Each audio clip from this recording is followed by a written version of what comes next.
Salam dəyərli izləyicilər, hər kəsin axşamı xeyir olsun. Çınar TV-nin efirindən hər kəsi xoş gördük. Və amma çox təəssüf ki, bu günlərə bura gəlməkdə məqsədimiz bilirsiniz ki, Çınar TV yardım qrupu ilə bağlıdır. Dəyərli qardaşların dəstəyi ilə bura gəlmişik. Nəyə görə çox pis olam? Yəni burada olan yaşayışa görə çox pis olam. Belə biz 2 ildən çox yardıma gedirik dəyərli izləyicilər. Yəni bu dərəcədə çox belə bərbad evə bəlkə də rast gəlməmişik. Ola bilər birinci, ikinci ola bilər. Deməli biz Şəmkir rayonunda Ağdağlar tərəfdə əməli başlı zibilxanada bura, zibilxananın içindəyik. Burada bir ailə var, 8 nəfər yaşayırlar, çox bərbad günlər yaşayış evləri.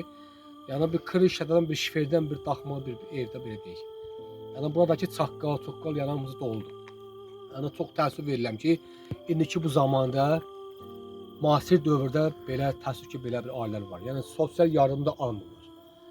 Və çox vaxt uzatmaq istəmirəm. Dəyərli qardaşların dəstəyi ilə yardım getmişik. İnşallah çatdıracaq Allahın izni ilə işte olan şeydir. Xahiş edirəm dəyərli izləyicilər, kimdən əgər dəstək olmaq istəyirsə, ailənin əlaqə telefon nömrəsini göndərərik. Kartlar varsa kartına göndərərik. Bizi izləməyə davam edin. Bax həmən gəldik ünvana. Bax görürsən şifer qırıqlarıyla, yəni belə deyim, zibilxanada bir Ağdağlarda yerləşən bir ərazidə bax bunu cəldiblər ki, sığınmaq üçün. Yəni çox bərbad günlərdir. Yəni deməli həmən 8 nəfər yaşayan ailəni qardaşın xahişindən çəkmirik. Çünki hər şeyi biz nəzərə alırıq.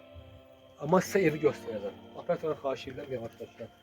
Yəni belə deyim də, ev demək olarsa. Yəni bax dərz edilər. Baxın da, bunun yağışı var, küləyi var, tufanı var. Yəni bax, fakt gördüyünüz burada. Yəni bax yaşayış yerə belə, burada yəni qab-qaşıqdır belə. Vaqondur, bax belə deyim, köhnə vaqondur. Yəni burada yayda heç durmaq olmaz, qışda da durmaq olmaz. Yəni insanlar gör nə durumdadır ki, nə vəziyyətləri dərz edilər. Yəni bu cür yaşayış yerində məcbur qalırlar. Yəni bax baxdınız kimi, budur bax. Yaşayış yeri budur.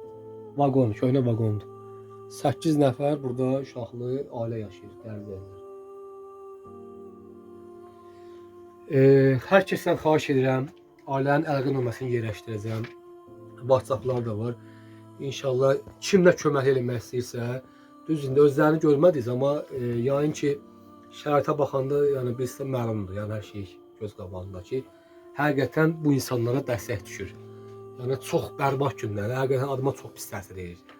Ki, yəni burada insan yaşamağı düzgün deyil. Amma məcburiyyət qarşısında qalır. Dəyərli izləyicilər, bu günlük bu qədər. Bizi izləməyə davam edin. Gecəniz xeyirli qalsın.